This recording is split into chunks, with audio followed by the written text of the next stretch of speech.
Fascist Awami League সরকারের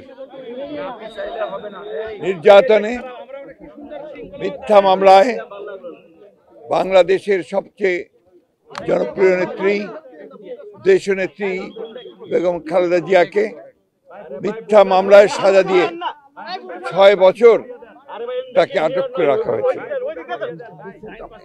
সিপাহী আটক করে রাখা হয়েছে এবং এই আটক করে রাখার সময় তিনি অসুস্থ হয়ে পড়েন, যার পরে তিনি অত্যন্ত অসুস্থ হয়ে তিনি হাসপাতালে ভর্তি হন। তারপরেই আমরা বারবার ফ্যাসিস্ট আওয়ামী লীগ সরকারকে, হাসিনাকে আমরা অনুরোধ করেছিলাম এটা চিকিৎসার জন্য তাকে বাইরে যাওয়ার সুযোগ করে দেওয়া হোক, কিন্তু এই ফ্যাসিস্ট হাসিনা তিনি কোনো কথাতেই কর্ণপাত করেননি। আল্লাহর অশেষ রহমতে ছাত্র জনতার অভ্যুত্থানের মধ্য দিয়ে ফ্যাসিস্ট হাসিনা দেশ থেকে পালিয়ে যাওয়ার পরে আজকে দেশনেত্রী বেগম খালেদা যখন সম্পূর্ণ মুক্ত হয়েছেন সমস্ত মিথ্যা মামলা থেকে, তিনি চিকিৎসার জন্য লন্ডনে গেছেন। এটা আল্লাহর কাছে শুকরিয়া জানাচ্ছি।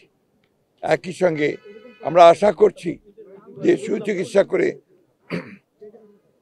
দেশনেত্রী বেগম খালেদা জিয়া আবার দেশের মানুষের কাছে ফিরে আসবেন।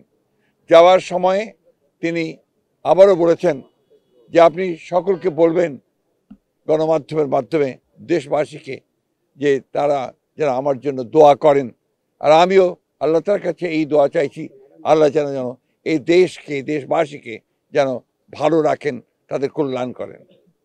রাজনৈতিক কোনো বার্তা দিয়েছেন কিনা?